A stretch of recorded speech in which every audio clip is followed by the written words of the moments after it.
राम राम जी मित्रों, आज हम भगवद गीता अध्याय 5 के श्लोक 6 और 7 में उतरेंगे।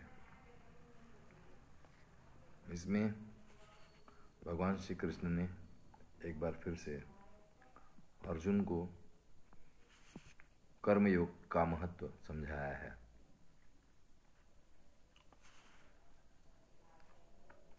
श्लोक 6 में भगवान श्री कृष्ण कहते हैं, संन्यासः तु महाबाहो दुःखम आप्तुम अयोगतः योगयुक्तः मुनिः ब्रह्म न चिरेण अधिगच्छति।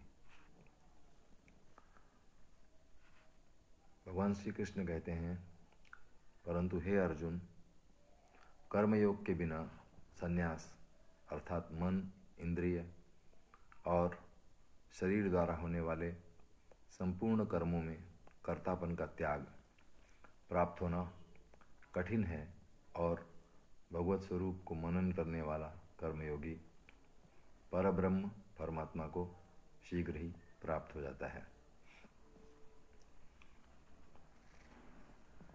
कर्म की प्रधानता को यहाँ पे भगवान श्री कृष्ण समझा रहे हैं, क्योंकि उनका ऐसा मानना है। वो ये समझाते हैं कि अकर्ता भाव को उपलब्ध होना इतना सहज नहीं है, लेकिन कर्म करते हुए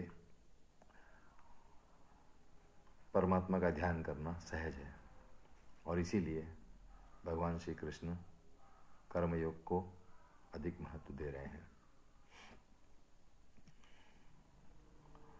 अगले श्लोक में भगवान श्री कृष्ण कहते हैं, योग युक्त विशुद्धात्मा विजितात्मा जितेंद्रियः सर्वभूतात्म भूतात्मा कुर्वन् अपि न लिप्यते। तथा जिसका मन अपने वश में है, जो जितेंद्रिय एवं विशुद्ध अंतःकरण वाला है और संपूर्ण प्राणियों का आत्मरूप परमात्मा ही जिसका आत्मा है, ऐसा कर्मयोगी कर्म करता हुआ भी लिप्त नहीं होता।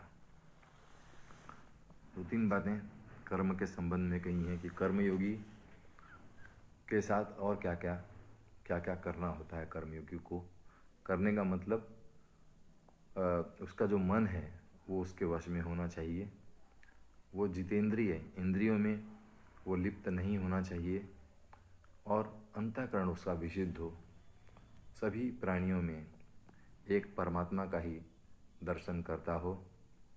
ऐसा कर्मयोगी कर्म करता हुआ भी लिप्त नहीं होता। आज इतना ही। शुभ रात्रि। जय राम जी।